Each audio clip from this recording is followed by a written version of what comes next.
కూటమి ప్రభుత్వానికి ఏడాది ముగిసింది.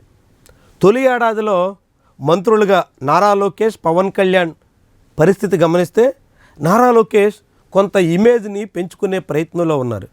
తన సొంత నియోజకవర్గానికి సమయం ఇస్తున్నారు. తన సొంత శాఖలో పరిస్థితిని చక్కదిద్దే ప్రయత్నం చేస్తున్నారు.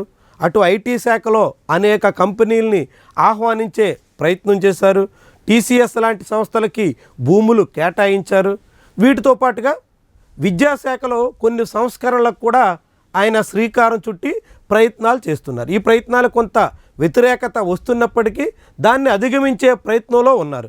ఇటీవల టీచర్ల బదిలీల విషయంలో కొంత నారా లోకేష్ విధానాలని టీచర్లంతా తీవ్రస్థాయిలో నిరసించాల్సిన పరిస్థితి వచ్చింది.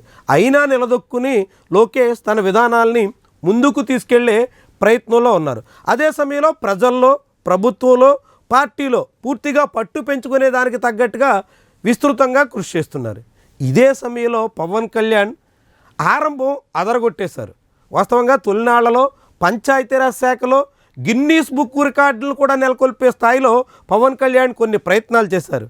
పంచాయతీరాజ్ ఆధ్వర్యంలో గ్రామ సభల నిర్వహణ ద్వారా అందరి మన్ననలు పొందారు. ఆ తర్వాత గోశాలల వంటి నిర్మాణం, ఉపాధి హామీ పథకం పనులు, పల్లె పండగ ఇలాంటి కొన్ని ప్రయత్నాల ద్వారా పవన్ కళ్యాణ్కి మంచి ఇమేజే ఆరంభంలో వచ్చింది. కానీ రాను రాను ఆయన పాలన మీద పెద్దగా దృష్టి పెట్టడం లేదు అనేటువంటి అభిప్రాయం బలపడుతుంది. క్రమంగా ఆయన దృష్టి పాలన నుంచి సినిమాల వైపు మళ్ళినట్టుగా కనిపిస్తుంది. గడిచిన 2-3 నెలలుగా ఆయన పనితీరు లెక్కేస్తే ఎక్కువ సమయం రాష్ట్రానికి బయటే ఉన్నారు. హైదరాబాద్కే ఆయన పరిమితమయ్యారు. అది కూడా సినిమా షూటింగ్లకే కేటాయిస్తున్నారు. దీంతో ఆయనకు సంబంధించినటువంటి శాఖా వ్యవహారాలు అంతంత మాత్రంగా మారుతున్నాయి. ఇది పవన్ కళ్యాణ్ ఇమేజ్ని ఏడాది తర్వాత కొంత తగ్గించినట్టుగా కనిపిస్తుంది. అదే సమయంలో ప్రభుత్వం పరంగానే కాకుండా తన పార్టీ పరమైనటువంటి వ్యవహారాల్లో కూడా పవన్ కళ్యాణ్ అంటీ ముట్టనట్టుగా సాగుతున్నారు. పార్టీని పూర్తిగా గాడిలో పెట్టుకుని అంది వచ్చినటువంటి అవకాశం ద్వారా మరిన్ని ప్రాంతాలకు విస్తరించాలి అనేటువంటి సంకల్పం ఆయనలో ఉన్నట్టుగా కనిపించట్లేదు. కూటమి మరికొన్నేళ్ల పాటు కొనసాగుతుందని చెబుతున్నటువంటి తరుణంలో ఇప్పుడు పోటీ చేసి మొన్నటి ఎన్నికల్లో గెలిచినటువంటి 21 సీట్లకే తన పార్టీ పరిమితం అనేటువంటి రీతిలో ఆయన వ్యవహార శైలి కనిపిస్తుంది. మిగిలిన నియోజకవర్గాల్లో, మిగిలిన జిల్లాల్లో తన పరిధిని, తన పార్టీని, తన శ్రేణుల్ని ఎలా పెంచుకోవాలి, తన కేడర్కి తగ్గట్టుగా తాను ఏమేం ప్రయత్నాలు చేయాలి అన్న దాని మీద పవన్ కళ్యాణ్ అంతగా దృష్టి పెట్టినటువంటి పరిస్థితి లేదు.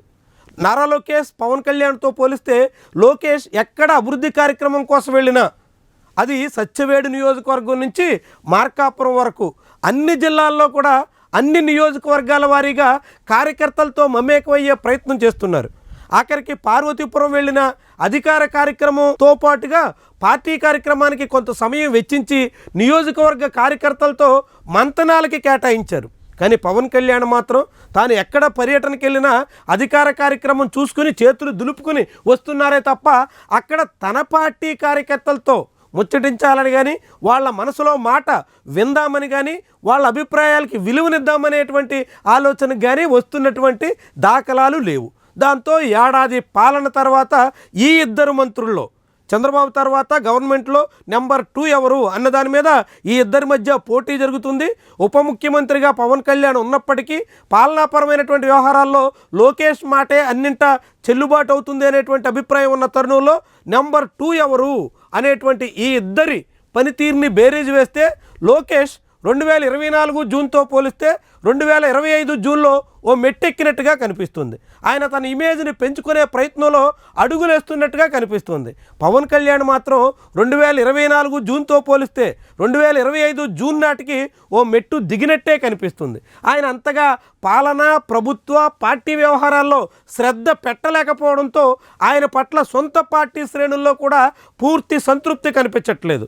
2024 జూన్ నాటికి రెట్టించిన ఉత్సాహంతో కనిపించినటువంటి జనసేన శ్రేణుల్లో ఈరోజు కాసింత నైరాశ్యం అలుముకుంటుంది. తమ నాయకుడు పార్టీని పునరుత్తేజం దిశలో పురుగులుపుతారని, మరింత అభివృద్ధి దిశలో అడుగులు వేయిస్తారని భావిస్తే అందుకు భిన్నంగా సాగుతున్నారు అనేటువంటి అభిప్రాయం ఇప్పుడు జనసేన శ్రేణుల్లో మొదలవుతుంది. ఇది పవన్ కళ్యాణ్కి ఏమాత్రం శ్రేయస్కరం కాదు. తన సాటి మంత్రి లోకేష్ చేస్తున్నటువంటి కార్యక్రమాలని చూసైనా పవన్ కళ్యాణ్ మరింత రెట్టించిన ఉత్సాహంతో ముందుకు సాగాల్సినటువంటి అవసరం కనిపిస్తుంది. మరి రాబోయే ఏడాది కాలంలోనైనా పవన్ అలాంటి ప్రయత్నం చేస్తారా, లేకుంటే లోకేష్ ముందు కూడా పవన్ కళ్యాణ్ పోటీ పడలేక చేతులెత్తేస్తారా? ఇదే రాబోయే రోజుల్లో ఈ ఇద్దరు నేతల భౌతవ్యాన్ని తేల్చబోతున్నటువంటి అంశం.